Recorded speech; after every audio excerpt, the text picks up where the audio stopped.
El eco de las campanas se expandía sobre los tejados de la capital, como si cada bronce quisiera anunciar al mundo que algo estaba a punto de quebrarse. La luna, redonda y vigilante, derramaba su luz sobre los jardines del Palacio Real, y el aire de la medianoche llevaba consigo un rumor de tragedia. Nadie sospechaba que esa noche sería recordada como la más oscura y la más luminosa, al mismo tiempo, la noche en que el duque viudo salvó a las princesas.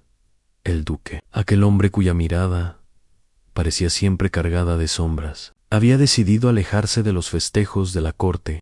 No soportaba las risas forzadas, los brindis vacíos, ni las miradas de compasión que todavía lo seguían después de la muerte de su esposa. Caminaba solo entre los corredores de mármol, buscando refugio en el silencio. La vida lo había convertido en un fantasma de sí mismo, un hombre que respiraba pero que no encontraba motivo para vivir. Sin embargo, mientras se perdía en sus pensamientos, escuchó un grito ahogado. Era un sonido tan agudo que atravesó sus entrañas como una daga. El instinto lo llevó a correr, y lo que encontró frente a sus ojos le heló la sangre. Las dos princesas del reino, hijas únicas del monarca, estaban siendo arrastradas por unos encapuchados hacia un pasadizo lateral del palacio. El terror brillaba en sus ojos como cristales rotos. El corazón del duque latió con una fuerza que no recordaba desde hacía años. Su dolor quedó relegado a un rincón, y un fuego desconocido lo empujó hacia adelante. No pensó en su seguridad, ni en su reputación, ni en la conveniencia política. Lo único que importaba era salvarlas. Se abalanzó contra el primero de los hombres, derribándolo contra las losas. El choque resonó como un trueno en el pasillo. Los encapuchados, sorprendidos, desenvainaron dagas. El duque, desarmado, se lanzó con la furia de alguien que ya no temía perder la vida. Aquella batalla desigual se convirtió en un baile de sombras, golpes, jadeos, gritos ahogados, y el eco de las princesas suplicando auxilio mientras forcejeaba. Un recuerdo lo atravesó como un rayo, el rostro de su difunta esposa, la duquesa, aquella mujer cuya sonrisa había sido su única razón de existir. La había perdido en un accidente inexplicable, y desde entonces había vivido prisionero de la culpa. En medio de la lucha, sintió que su espíritu lo observaba, como si le susurrara: «Ana, aún tienes algo que dar, aún no es tu final». Ese murmullo interno le dio fuerzas. Atravesó el dolor de una herida en su brazo y con un movimiento violento desarmó a uno de los agresores. Tomó la daga y la blandió con precisión, obligando a retroceder a los demás. Con voz firme, retumbante, gritó: «Atrás, o juro que ninguno saldrá vivo de aquí». Los encapuchados dudaron. No esperaban resistencia, mucho menos de un hombre al que creían acabado. Aprovechando su desconcierto, el duque sujetó a las princesas y las empujó tras de sí, protegiéndolas con su propio cuerpo. Una de ellas, temblorosa, le susurró: «Mi señor, ¿por qué arriesga su vida por nosotras?». El duque no respondió, solo apretó la mandíbula y se preparó para el siguiente ataque. El combate fue breve, pero brutal. Uno de los agresores cayó inconsciente con un golpe certero del duque. Otro huyó al ver la determinación en sus ojos. El último, en un intento desesperado, intentó herir a la princesa menor, pero el duque interpuso su brazo y recibió la cuchillada en su propia carne. El dolor fue punzante, pero no se detuvo. Con una fuerza que parecía inhumana, derribó al enemigo y lo redujo contra el suelo. La sangre corría por su manga, pero en su pecho algo más poderoso latían una sensación olvidada, una chispa de vida. Cuando los guardias llegaron, alertados por el estruendo, encontraron al duque de pie, con la daga en la mano, el rostro ensangrentado y las dos princesas abrazadas a él. La escena parecía salida de una leyenda. El héroe solitario que, aun en medio de sus pérdidas, había devuelto la esperanza al reino. Los soldados se llevaron a los atacantes capturados y rodearon a las princesas, pero ellas se negaron a apartarse del duque en la Mayoere. Con voz quebrada, dijo: «Él nos salvó, él nos devolvió la vida». El duque apenas podía sostenerse en pie. La herida en su brazo sangraba profusamente, y sus ojos, cansados, parecían debatirse entre la oscuridad y la luz. Antes de desvanecerse, murmuró apenas audible: «No podía perderlas también». Aquellas palabras quedaron suspendidas en el aire, como un secreto apenas revelado. ¿A quién había querido salvar en realidad? ¿A las princesas o a la memoria de su esposa? Esa noche, el duque viudo fue llevado de urgencia a sus aposentos, donde los médicos cerraron su herida. Mientras tanto, todo el palacio hervía de rumores. Los nobles se preguntaban cómo un hombre, consumido por la soledad, había encontrado la fuerza para desafiar a asesinos. Los sirvientes relataban con asombro la escena, exagerando cada detalle hasta convertirlo en un mito viviente. Pero no todos estaban complacidos. En los salones del poder, algunos consejeros susurraban que el acto heroico del duque podía eclipsar la autoridad del rey. Un hombre que salva princesas gana corazones, decían, y un corazón popular es un peligro en la corte en las princesas. Sin embargo, no dudaron en velar por él. La menor pasaba horas junto a su lecho, tomándole la mano con gratitud infantil, mientras la Mayoere lo observaba con una mezcla de admiración y algo que ni ella misma se atrevía a nombrar. El duque, aún febril, apenas murmuraba el nombre de su difunta esposa, como si todo lo que hacía no fuera más que un intento de reconciliarse con su fantasma. La noticia llegó al rey al amanecer. Su rostro, severo y enigmático, no mostró ni sorpresa ni alivio. Ordenó silencio en la corte hasta investigar los hechos, pero en sus ojos brillaba una tensión difícil de ocultar. Sabía que aquel rescate no era solo un acto heroico, era el inicio de algo mucho más grande, porque cuando un hombre, marcado por la tragedia, regresa del abismo para salvar a las hijas de un rey, el destino entero del reino tiembla, y mientras el sol se alzaba, bañando los muros del palacio en oro, el duque viudo, aún inconsciente, no sabía que su vida estaba a punto de cambiar para siempre. En la herida de su brazo sanaría, pero la herida de su corazón estaba apenas empezando a abrirse de nuevo. En las primeras luces del amanecer entraban tímidas por los ventanales de cristal del palacio. La bruma se deslizaba sobre los jardines como un manto blanco, y el canto de los pájaros parecía un contraste cruel frente a la tensión que respiraban los pasillos. La noticia ya había corrido como un incendio imposible de apagar. El duque viudo había salvado a las princesas en las cocinas. Las doncellas repetían la historia con ojos desorbitados, jurando que lo habían visto sangrar, y aún así mantenerse de pie como un gigante de leyenda.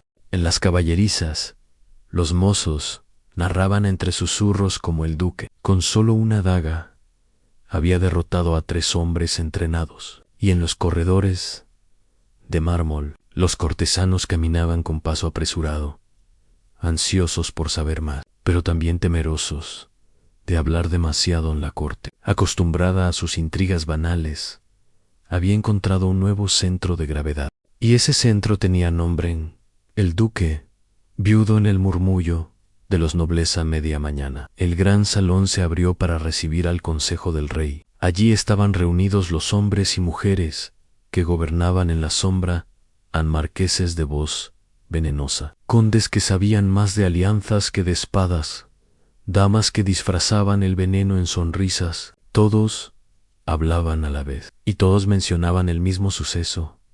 Fue un acto heroico, dijo con solemnidad el conde de Alerón, golpeando suavemente el bastón contra el suelo. El duque ha demostrado una lealtad que pocos poseen, ¿Heroico?, interrumpió la marquesa de Brevine, con un dejo de ironía en la voz. Oportuno. Más bien, ¿no les parece extraño que justo él, un hombre consumido por la tragedia, aparezca en el momento preciso para salvar a las hijas del rey? El comentario provocó un silencio incómodo. La sospecha flotó como un espectro sobre la asamblea. El barón de Montclair, siempre ansioso por sembrar discordia, añadió con tono conspirador: no olvidemos que un gesto de tal magnitud puede ganarle el corazón del pueblo. Y ya sabemos lo que ocurre cuando un noble se vuelve más querido que su propio monarca. Varias miradas se cruzaron. El poder en la corte siempre se medía en percepciones, y la percepción de un héroe podía ser más peligrosa que la de un enemigo. Armado en la voz de las princesas mientras los nobles debatían. En la cámara real, las princesas habían despertado tras una noche de pesadillas. La menor, Isolda, se negaba a soltar el pañuelo con el que el duque había detenido la sangre de su herida. Lo apretaba contra el pecho como un talismán. No puedo olvidarlo, hermana, dijo, con voz temblorosa. Su brazo sangraba, y aún así nos protegió. Nadie había hecho eso por mí nunca. La mayor Aurelia guardaba silencio. Sus ojos oscuros reflejaban una mezcla de gratitud y un sentimiento que ella misma no quería nombrar. Cada vez que cerraba los párpados, veía el rostro del duque inclinándose sobre ella, la firmeza de su cuerpo interponiéndose entre el peligro y su vida. Cuando el rey entró en la cámara, ambas se levantaron y lo rodearon con súplicas. Padre, dijo Aurelia con determinación, debes recompensarlo. Nadie en este reino ha hecho más por nosotras. Sí, padre, añadió Isolda, no permitas que lo olviden. Él merece algo más que silencio. El rey escuchó con el rostro impenetrable. No respondió de inmediato, pero sus ojos brillaban con un destello de preocupación. El despertar del duque en otra ala del palacio. El duque viudo despertaba lentamente en su lecho. El vendaje apretaba su brazo y un dolor sordo lo mantenía consciente de su fragilidad. Los médicos murmuraban entre sí, impresionados por la resistencia de aquel hombre. Aun cuando abrió los ojos, la primera figura que vio fue la de la princesa menor, que seguía a su lado. No debiste quedarte aquí, murmuró él. Con voces para no podía irem, respondió Isolda, con lágrimas contenidas. Si cerraba los ojos, temía que al abrirlos ya no estuvieras. El duque desvió la mirada. El dolor en su pecho no venía de la herida, sino de esas palabras que removían recuerdos dormidos. Hacía años su esposa le había dicho algo parecido, y en ese instante el fantasma de la duquesa volvió a rondar en su memoria, entrelazándose con la imagen de aquella joven que lo miraba como si él fuera su salvación. Antes de que pudiera responder, la princesa Mayo entró en la habitación. Su port era distinto, altivo, solemn, pero sus ojos se suavizaron al verlo. Mi señor duque, dijo con un leve temblor en la voz, mi hermana y yo estaremos en deuda contigo toda la vida. Él hizo un ademán de rechazo. No me deben nada, solo hice lo que debía hacerse. Pero Aurelia lo sostuvo con la mirada, como si intentara leer en lo profundo de su alma, y aunque él quiso mantener el rostro de piedra, un destello de humanidad lo traicionó. El consejo dividido mientras tanto. El rey escuchaba las versiones de sus consejeros en el salón del trono. El aire estaba cargado de especulaciones. Majestad, intervino el conde de Alerón. Negar su hazaña sería un insulto a la verdad. Los guardias lo vieron. Las princesas lo confirman. El duque se jugó la vida por ellas, pero ¿y si no es lo que parece?, insistió la marquesa de Brevine. ¿Y si todo esto fue preparado? Demasiado perfecto, demasiado dramático. La gente ama a los héroes, y un héroe puede volverse peligroso si comienza a desafiar el poder en el rey. Con voz grave, interrumpió la discusión. Basta, no se hablará de traición sin pruebas. El silencio cayó de inmediato. Nadie osaba desafiar el tono del monarca. Sin embargo, la semilla de la duda ya había sido sembrada en el rumor entre el pueblo esa misma tarde. El rumor llegó más allá de los muros del palacio. En las tabernas, los comerciantes narraban la hazaña del duque como si hubieran estado allí. En los plazas, los niños jugaban a ser el hombre de la daga que salvaba a las princesas. Y en las casas más humildes, las mujeres rezaban por aquel noble que, pese a su dolor, había protegido a las jóvenes de la familia real. El pueblo había encontrado en él un héroe inesperado. El dilema del rey al caer la noche. El rey se retiró a sus aposentos privados. Solo, frente a la ventana que daba al jardín, dejó escapar el suspiro que había reprimido todo el día. Amaba a sus hijas con un amor que le desgarraba el alma, y agradecía en silencio al duque, empero su mente de monarca veía más allá. Sabía que un héroe en el corazón del pueblo podía ser un arma de doble filo. El dilema lo corroía: recompensar al duque y fortalecerlo aún más, o mantenerlo en las sombras para proteger el equilibrio del reino. Mientras pensaba, recordó un episodio de su juventud. Su propio hermano menor había sido aclamado como héroe tras una victoria en batalla, y aquel clamor lo había convertido en un rival político. El final había sido sangriento. El rey apretó los puños. No permitiría que la historia se repitiera en el corazón del duque en su lecho. El duque no lograba conciliar el sueño. Cada vez que cerraba los ojos, revivía la escena en las dagas, brillando en la oscuridad, los gritos de las princesas, la sensación de estar vivo por primera vez en años. Pero junto a esas imágenes, también aparecía el rostro de su difunta esposa. No podías salvarme a mí, parecía decirle su fantasma, pero has salvado a otras. Quizás aún haya redención.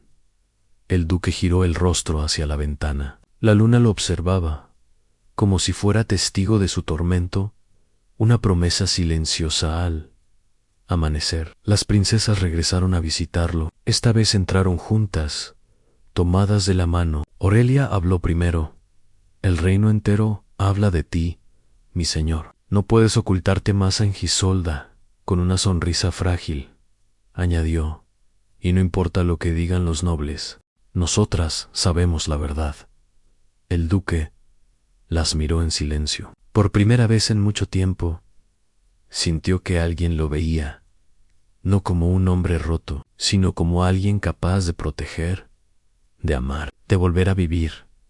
En lo profundo de su pecho, una promesa silenciosa se formó. No dejaría que nadie volviera a poner en peligro a esas jóvenes. El eco final en el gran salón. Al mediodía, el rey anunció que al día siguiente tomaría una decisión respecto al duque viudo. El murmullo fue ensordecedor. Las princesas se miraron con angustia. Los nobles intercambiaron sonrisas cómplices y ceños fruncidos. El pueblo, al enterarse, esperó con ansias la recompensa o el castigo.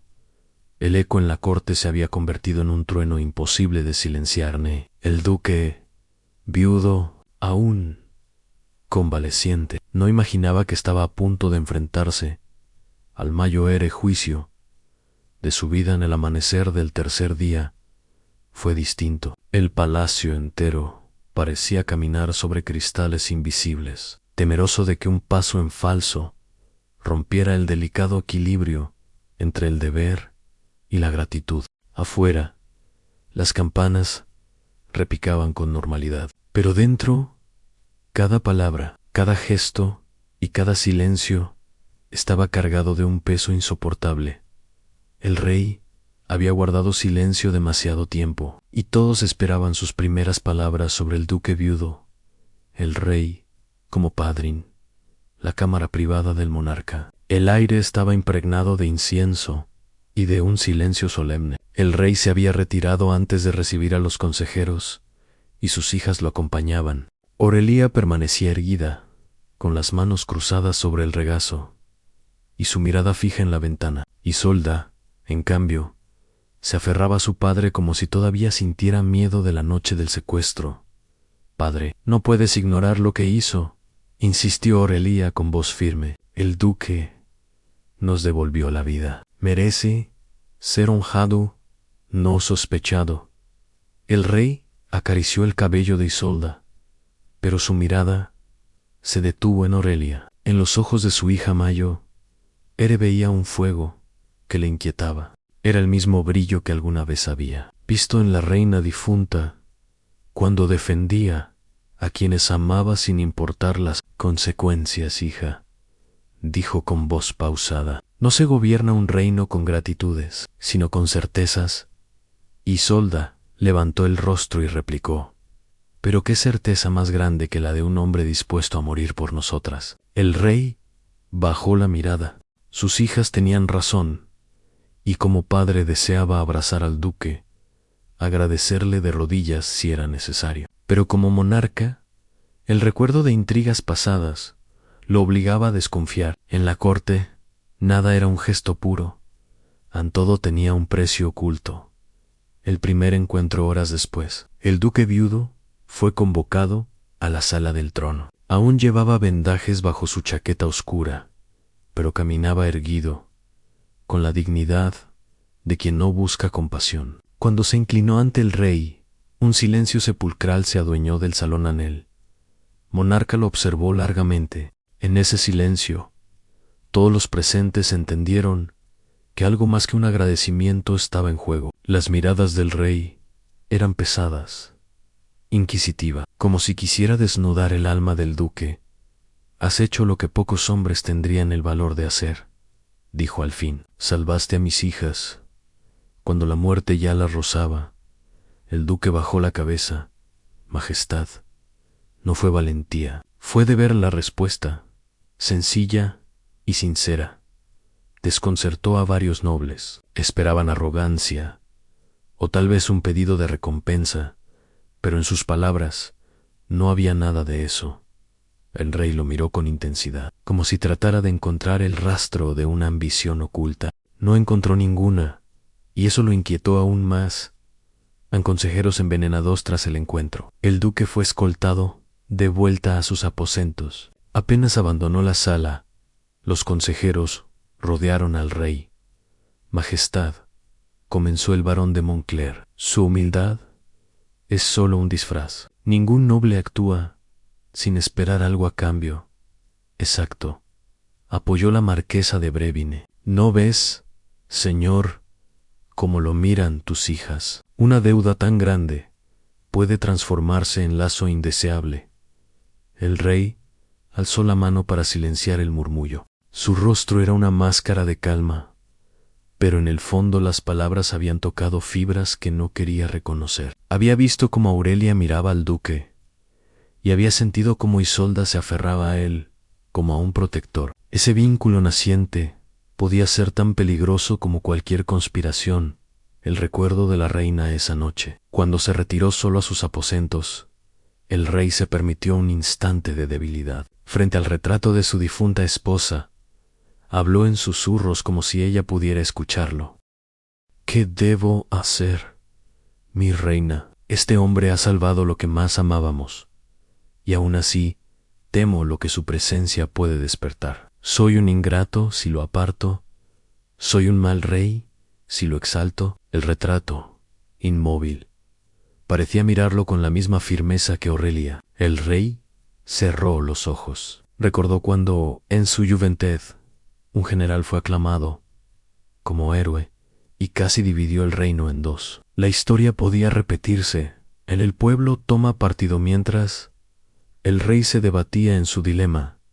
Las calles ya habían tomado partido. En las plazas se erguían cantores improvisados que narraban la gesta del duque, exagerando cada detalle. Algunos lo pintaban como un guerrero invencible, otros como un mártir que había sangrado por las princesas.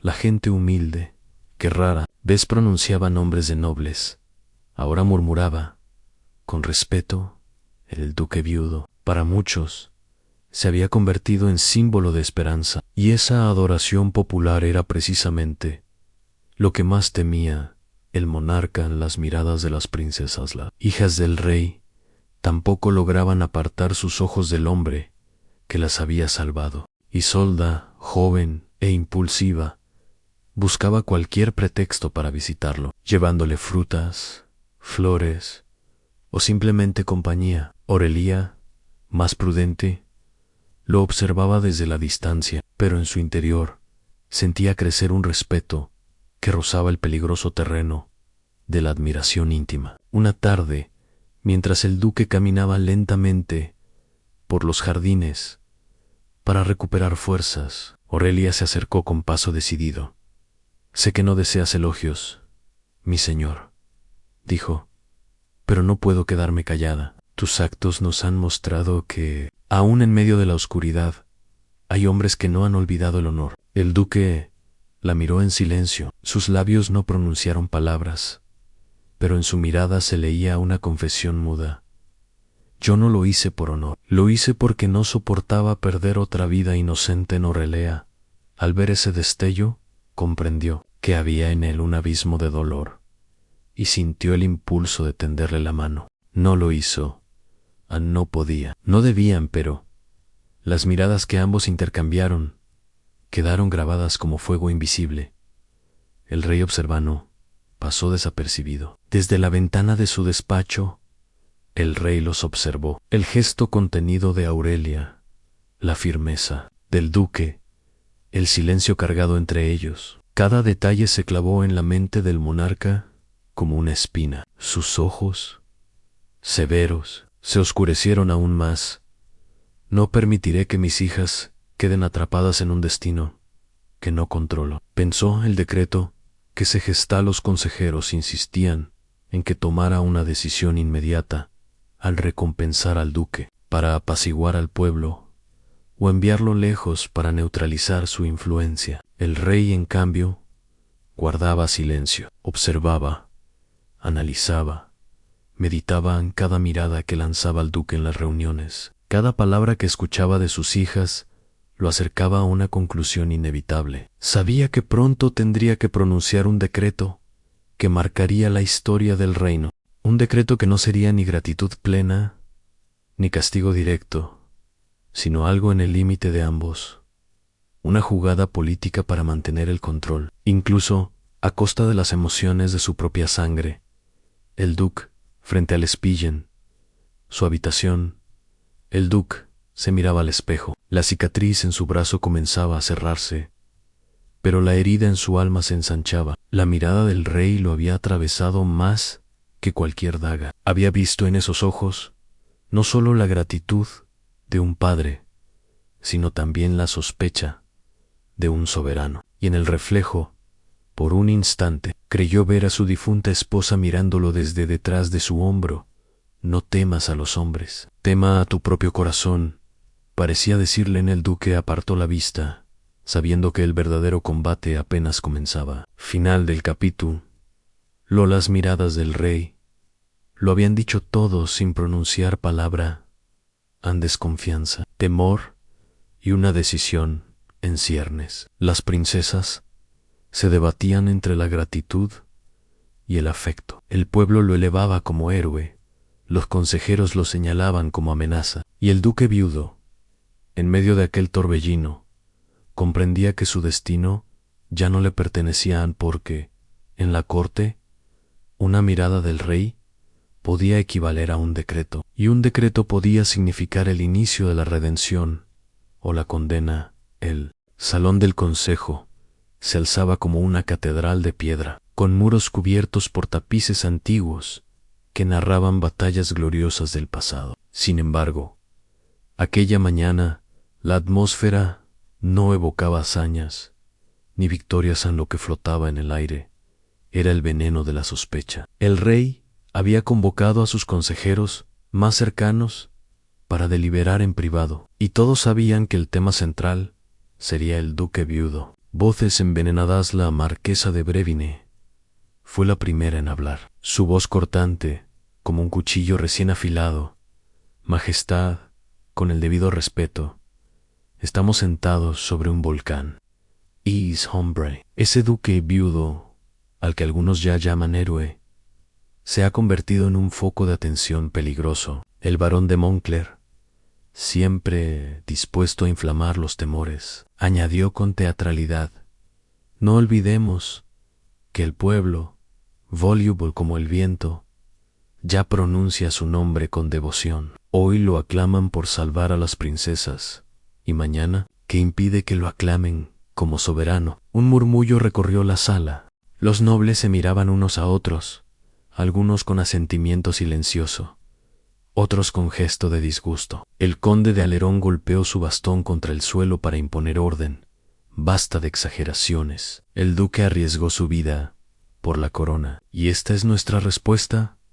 ¿Sospecha y calumnias? La marquesa lo fulminó con la mirada. Mi querido conde, los gestos más nobles suelen esconder las ambiciones más oscuras en el rey. Sentado en su trono menor, el destinado a las reuniones privadas, escuchaba en silencio. Sus ojos, duros y cansados, se movían de un rostro a otro, como un juez invisible. La sombra de la historia, uno de los consejeros más ancianos, el duque de Alvarin, pidió la palabra. Su voz, quebrada por los años, tenía aún la autoridad de quien había sobrevivido a 3 reyes. Majestad, los jóvenes aquí reunidos quizá no recuerden, pero yo vi con mis propios ojos lo que ocurre cuando un héroe se convierte en amenaza.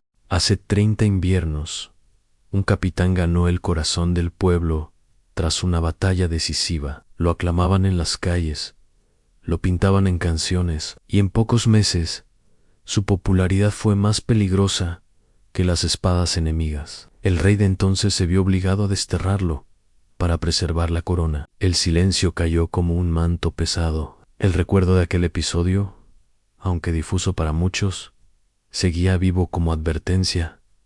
¿Y sugieres repetir la historia?, preguntó el conde de Alerón con tono incrédulo.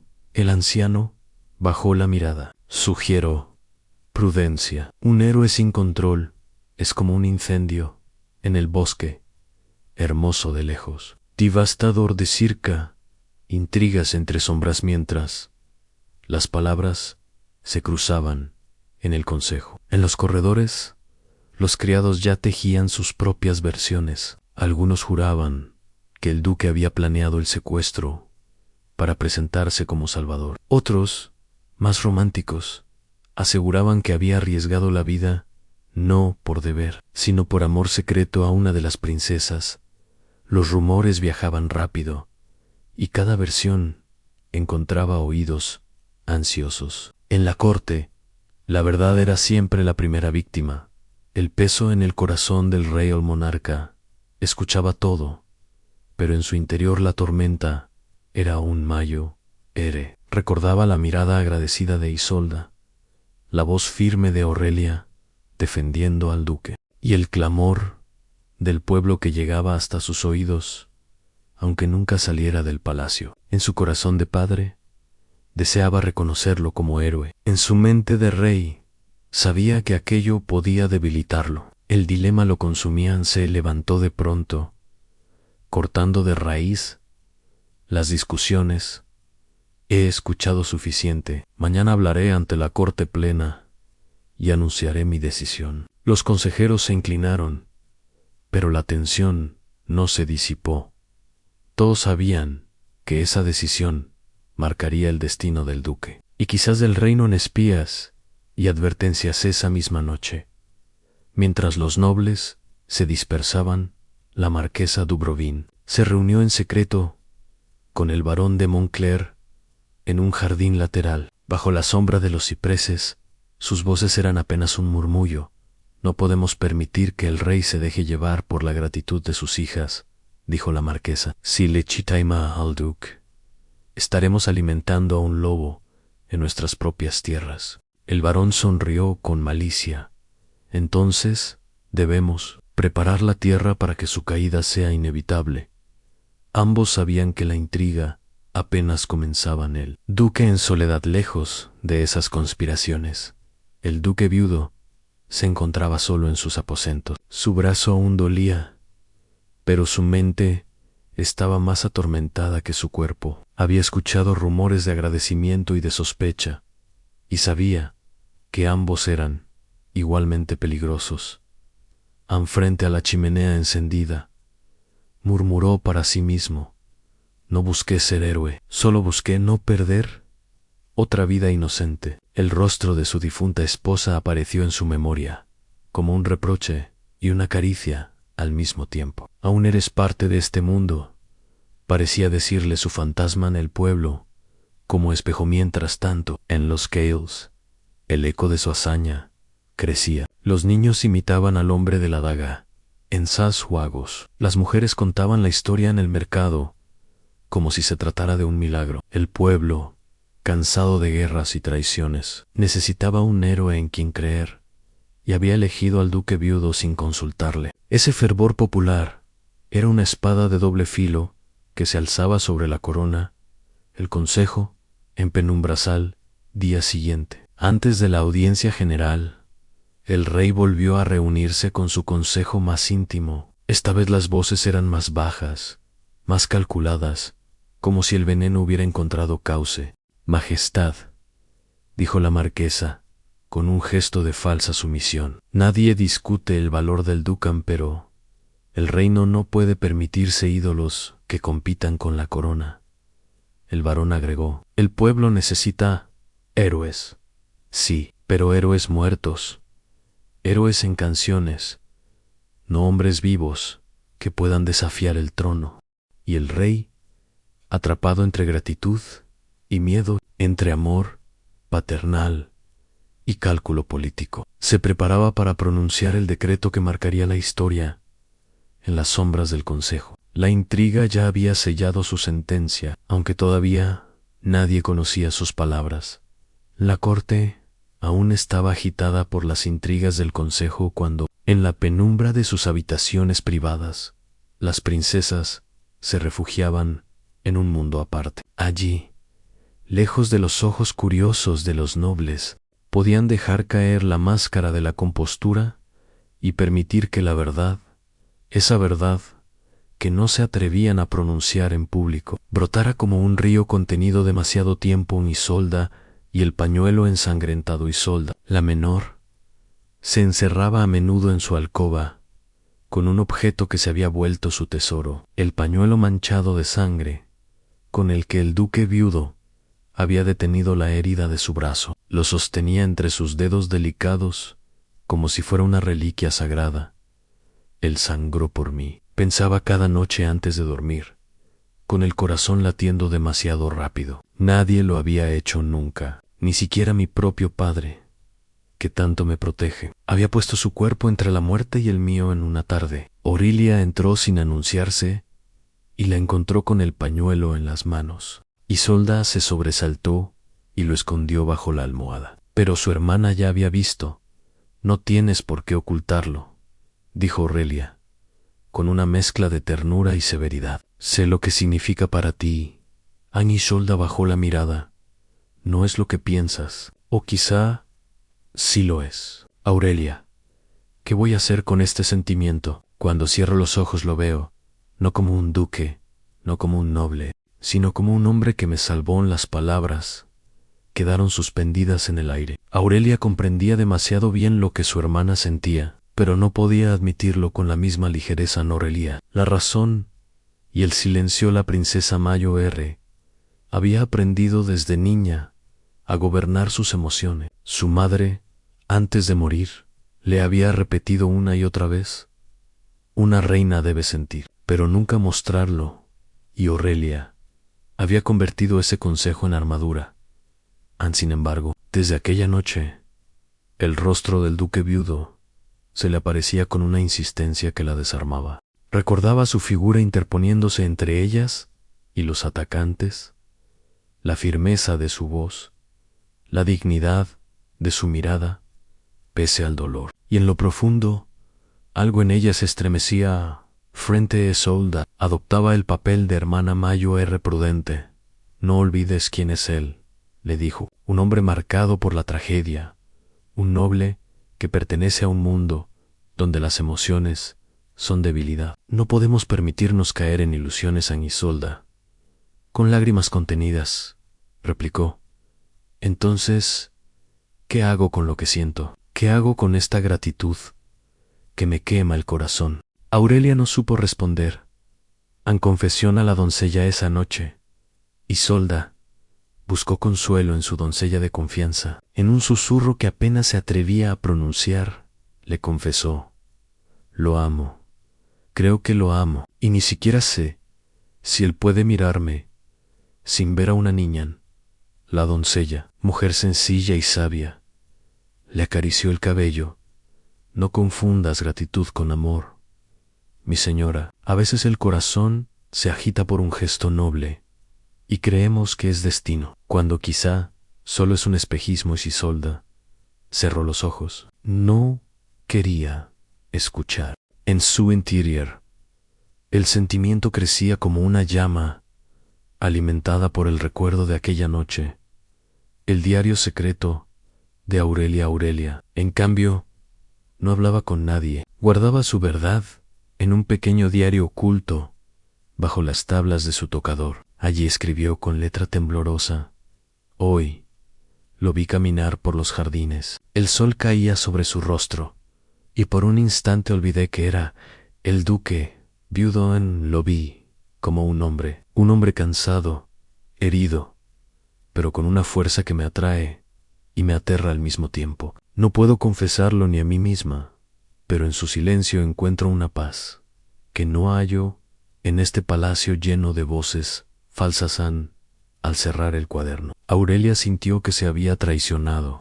¿Cómo podía escribir aquello cuando sabía que su padre jamás permitiría semejante cercanía? Las princesas frente al rey. Los días siguientes, el rey notó la inquietud de sus hijas. Las observaba en las comidas, en los paseos, en las reuniones de protocolo. Veía cómo, sin proponérselo, sus miradas se dirigían hacia el ala donde reposaba el duque, en un intento por apartarlas de aquel peligro. El monarca las llamó a su despacho.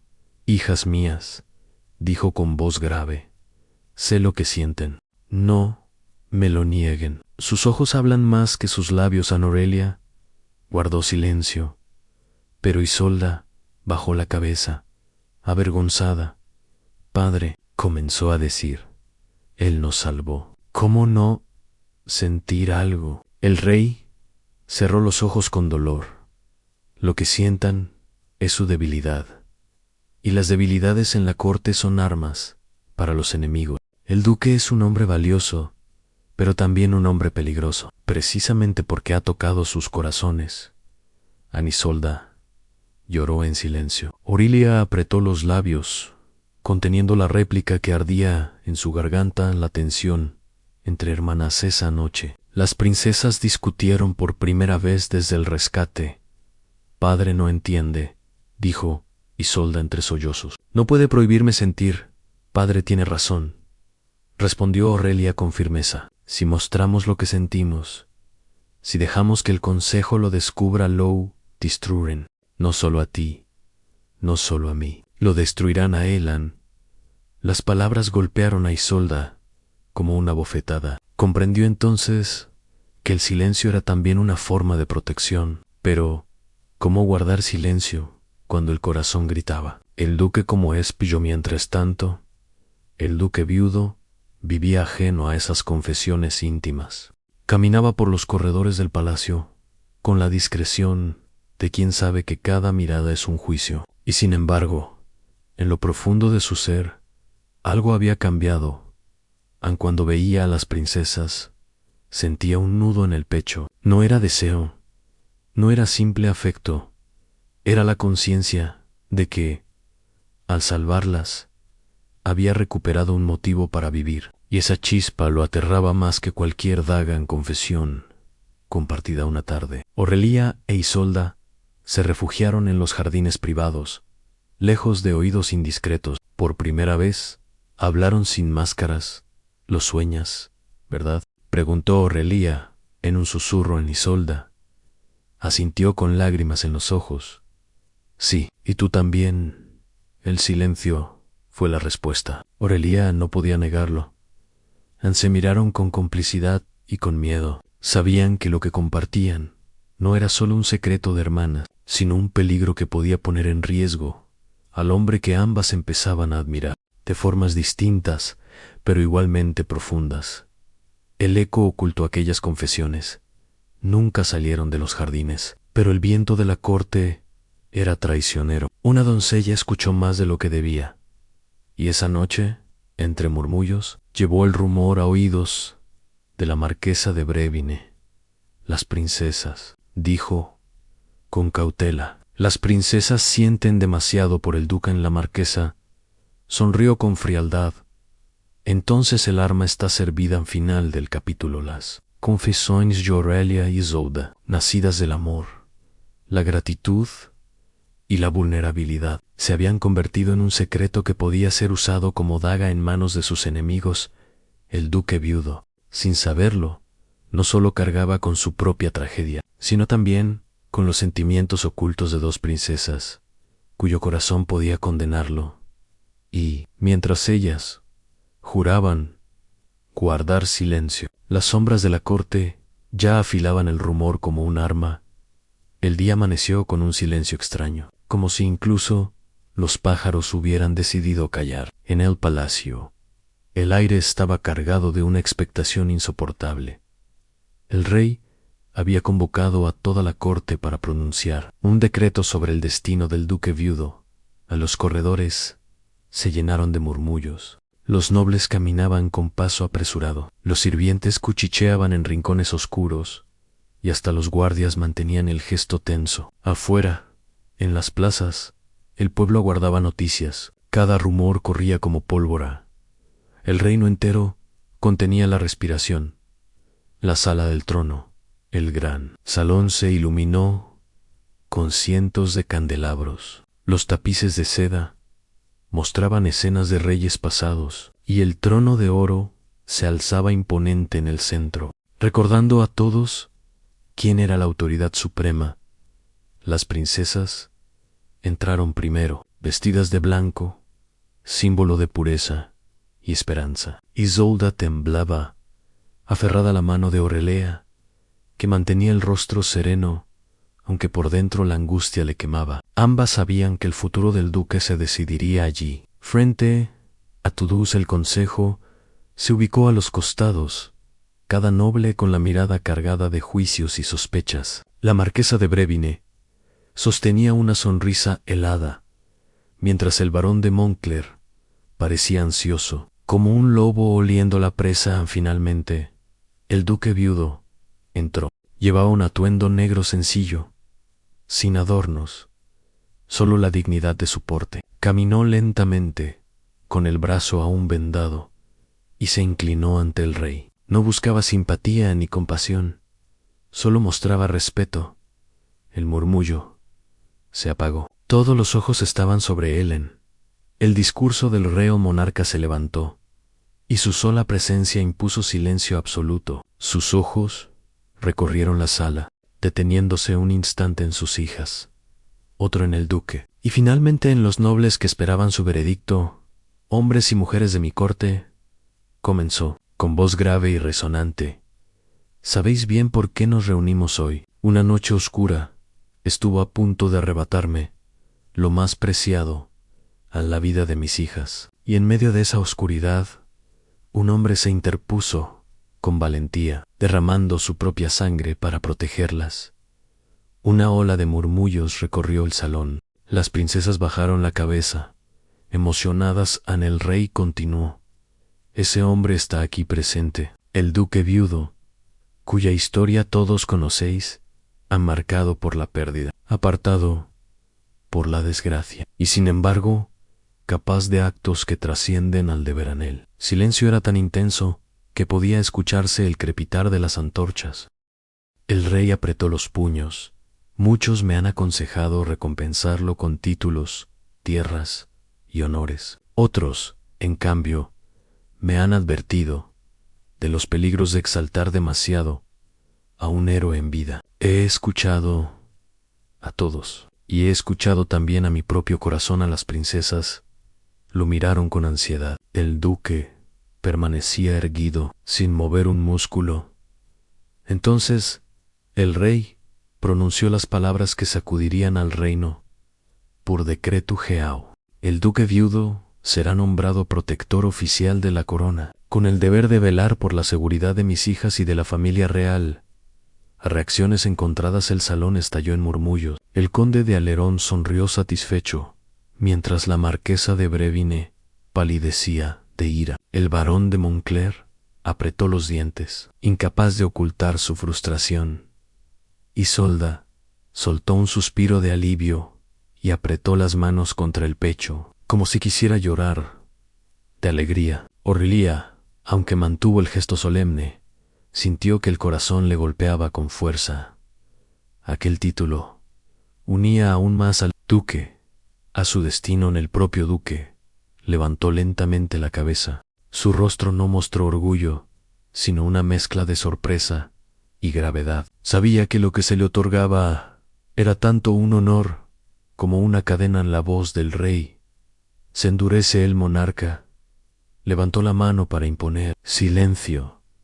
Pero no os equivoquéis, añadió con tono severo. Este título no es un premio, sino una responsabilidad. El duque viudo no responde ante el pueblo, ni ante el consejo, ni siquiera ante mis hijas. Responde únicamente ante mí.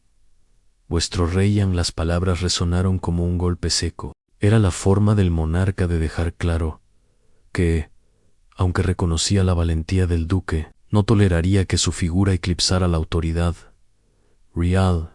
Entre el honor y la carga. Al terminar la ceremonia, los nobles se dispersaron con rostros confusos. Algunos murmuraban que el rey había sido sabio al atar al duque a la corona. Otros, que lo había encadenado con un disfraz de honor en Isolda. Corrió a felicitarlo en cuanto pudo. Protector de la corona, exclamó con ojos brillantes. Nadie merece ese título más que tú. El duque inclinó la cabeza. No lo busqué, mi señora. Solo deseo cumplir con mi deber en Aurelia. Se acercó más tarde, con paso más contenido. Su voz fue baja, casi un susurro. Ese decreto puede salvarte o condenarte. El duque la miró, y en su silencio hubo un reconocimiento mutuo. Ambos sabían que lo que parecía honor podía ser también una prisión. El pueblo celebra fuera, en los Keos. La noticia llegó como un relámpago. El pueblo aclamó el decreto como una victoria. El duque viudo, protector de las princesas, repetían en las tabernas, en los mercados, en los talleres. Para ellos, no importaba si era un título real o una estrategia política, el héroe había sido reconocido, y eso bastaba para alimentar la esperanza. Pero entre los murmullos de celebración, también había voces cautelosas, aun cuando un rey ata demasiado cerca a un héroe. No es por gratitud, es por miedo. A la ira, en la sombra, en un salón privado, la marquesa de Brevine y el barón de Montclair se reunieron con gesto sombrío. El rey lo ha elevado, pero al mismo tiempo lo ha encadenado, dijo la marquesa, con una sonrisa amarga. Y mientras lleve ese título, cada paso que dé estará vigilado. El barón golpeó la mesa con el puño. No importa, el pueblo lo idolatra, las princesas lo adoran. Tarde o temprano, ese lazo se volverá en contra del rey, y cuando eso ocurra, nosotros estaremos listos. La conspiración seguía tejiéndose en la penumbra, en el peso, en el corazón del duque esa noche. El duque permaneció solo en su habitación. El título de protector resonaba en su mente como un eco ambiguo. ¿Era un reconocimiento o una trampa? ¿Una oportunidad de redención o un recordatorio de que su vida ya no le pertenecía? Se miró al espejo y por un instante creyó ver detrás de sí la silueta de su difunta esposa. Has elegido otro destino, aunque no lo buscaste, parecía decirle en el duque. Cerró los ojos con Sente y DQ. Con ese decreto había aceptado una carga que podría costarle mucho más que su libertad. Al final del capítulo, el decreto había sido pronunciado. El duque viudo, antes un hombre solitario marcado por la tragedia, se convertía ahora en protector de la corona, un título que lo elevaba a la gloria ante el pueblo, pero que también lo encadenaba a la voluntad del rey. Las princesas lo miraban con gratitud y con amor oculto. El pueblo lo celebraba, y los enemigos en las sombras afilaban sus cuchillos. El destino había cambiado para siempre en él. Próximo movimiento ya no dependería de él, sino de las fuerzas invisibles que tejían los hilos del poder y del corazón. El decreto ya estaba pronunciado. Las palabras del rey resonaban todavía en los muros del palacio como un eco imposible de apagar. El duque viudo será protector de la corona. El reino había cambiado en un instante. Lo que parecía ser la recompensa de un héroe era también la prisión de un hombre. Pero lo que nadie sospechaba era que, en la soledad de su habitación, el duque estaba forjando algo aún más fuerte que cualquier título o juramento eterno.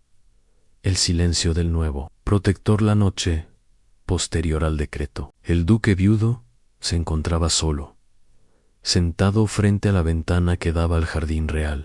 La luna bañaba con su luz los mármoles blancos y el aire frío entraba con la fuerza de un presagio.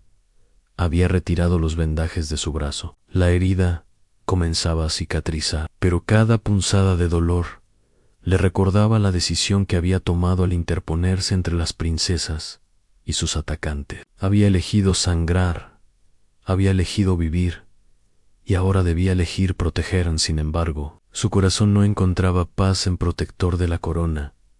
Pensaba con amargura: ¿soy guardián o soy prisionero? Frente al espejo, vio de nuevo la silueta de su difunta esposa, como tantas noches antes. Esta vez, sin embargo, el fantasma parecía distinto. No había reproche en sus ojos, sino un gesto de aceptación. «Te fallé a ti», susurró él, con voz quebrada, «pero no fallaré otra vez». Fue la primera vez en años que el duque pronunció una promesa en voz alta. El rumor entre los nobles mientras el duque luchaba con sus fantasmas. La corte hervía de murmullos. Algunos celebraban la decisión del rey, considerándola sabia, a mantener al héroe cerca, atado a la corona. Otros, como la marquesa de Brevine y el barón de Montclar, veían en ello una oportunidad. «Un título no lo encadena», dijo la marquesa en una reunión secreta. Y cuanto más grande se vuelva su sombra, más débil será la del rey Anne. El barón asintió con sonrisa torcida. «Entonces, dejemos que el pueblo lo adore. Cuanto más alto lo eleven, más fuerte será su caída. Y nosotros sabremos empujar. Cuando llegue el momento, el veneno ya estaba servido». Las princesas y el nuevo vínculo a las hijas del rey no ocultaban su emoción. Desde que el decreto fue pronunciado, buscaban cada oportunidad para acercarse al duque. Isolda corría hacia él como una niña hacia un guardián, hablándole con espontaneidad, confiándole secretos, sonriendo con esa luz que solo se enciende en la juventud. Aurelia, en cambio, mantenía la compostura, pero en cada conversación, en cada mirada, había un trasfondo más profundo, respeto, admiración y un sentimiento que la consumía en silencio. Una tarde, mientras lo acompañaban en un paseo por los jardines, Aurelia habló con voz contenida: «Protector de la corona, ese título pesa más de lo que parece». El duque la miró, y en su silencio había una confesión: «Lo acepto no por el rey, sino por ustedes». Isolda, conmovida, tomó su mano sin pensar. Aurelia no se lo permitió, pero en su corazón supo que esas palabras eran un juramento en sí mismas. La prueba de fuego no tardaron en llegar las primeras pruebas. Apenas unos días después del decreto, un grupo de mensajeros trajo noticias inquietantes. Facciones desconocidas en la frontera hablaban del duque héroe más que del propio rey Anne. El monarca, furioso, convocó al consejo. ¿Veis lo que advertía? Trono, el pueblo ya empieza a poner su fe en otro nombre, que no es el mío. La marquesa de Brevine fingió preocupación. Majestad, nadie duda de su autoridad, pero debe entender que mientras el duque respire, su sombra crecerá. El rey golpeó el brazo del trono con violencia. No habrá sombra más grande que la mía, y si es necesario, el protector será recordado de qué lado está el encuentro secreto esa noche. Aurelia buscó al duque en los pasillos desiertos. Lo encontró en la capilla, arrodillado frente a las velas. Como un penitente, ¿rezas?, preguntó con voz suave. El duque levantó el rostro, iluminado por el resplandor de las llamas. No rezo, prometo. ¿Qué prometes?, insistió ella. Acercándose, él guardó silencio unos segundos antes de responder. Prometo que mientras respire, ninguna sombra tocará a ustedes, aunque el reino entero se vuelva en mi contra. Aunque el rey mismo me señale como enemigo, yo seguiré siendo su escudo. Ana Aurelia sintió que las lágrimas amenazaban con escapar, pero se obligó a contenerlas. Ese juramento puede costarte la vida. El duque la miró con la intensidad de quien ya lo había perdido todo una vez. Ya he muerto. Una vez con ella, dijo, refiriéndose a su esposa. Lo que queda de mí solo existe para protegerlas. El juramento compartido al día siguiente. Isolda también lo buscó, más impulsiva, menos contenida. No dudó en decirle lo que sentía. Sé que no debo hablar. Sé que es un pecado, pero te lo confieso, cada vez que cierro los ojos, te veo, no como protector, como el hombre que me salvó en el duque. Se quedó mudo. Su corazón se estremeció, no por deseo, sino por el peso de la pureza de esas palabras. No me ames, princesa, dijo con dureza. Ese camino solo traerá dolor, Isolda. Bajó la cabeza, pero respondió con valentía. Ya lo hago. Aunque me lo prohíbas, en el duque sintió un escalofrío. Entendió que su juramento no solo era protegerlas del peligro externo, sino también de sí mismas, de los sentimientos que podían arrastrarlas a la ruina. El rey, observa el monarca, no era ajeno a lo que ocurría. Había notado las miradas, los gestos, la devoción de sus hijas hacia el duque, y aunque públicamente mantenía la compostura, en privado hervía de rabia. Ha salvado a mis hijas, y ahora amenaza con arrebatármelas. Pensaba con rencor silencioso en esa noche. Frente a sus consejeros más fieles, habló con voz cargada de hielo. He atado al duque a mi corona. Ahora debo atar también su destino a mi voluntad. Nadie, ni siquiera un héroe, debe olvidar quién es el verdadero rey. El juramento del viudo en su habitación. El duque viudo se puso de pie frente al espejo. Por última vez, aquella semana. El reflejo mostraba sus cicatrices, su mirada cansada, su cuerpo marcado por la guerra y por el dolor. Recordó a su esposa, a las princesas, al rey, al pueblo, y entonces, con voz baja pero firme, pronunció el juramento que daría nombre a este capítulo. Juro, por la memoria de quien amé y perdí, que no habrá daga, ni veneno, ni decreto capaz de apartarme de mi deber. Seré protector, aunque me conviertan en prisionero. Seré escudo, aunque me llamen traidor. Y si el precio de cumplir esta promesa es mi vida, la entregaré sin titubear. Las palabras quedaron suspendidas en el aire como un pacto eterno. No eran para la corte ni para el rey, ni siquiera para las princesas. Eran para sí mismo, para el hombre roto que había decidido volver a levantarse al final de la saga. Al amanecer, el duque salió al balcón. El sol bañaba el palacio en tonos dorados, y en las calles el pueblo coreaba su nombre sin saber que él lo escuchaba detrás de él. Las princesas Lo miraban en silencio, en Isolda, con devoción, Aurelia, con un respeto que ocultaba un sentimiento más profundo. El rey, desde sus aposentos, lo observaba con el ceño fruncido, como quien vigila a un rival disfrazado de aliado.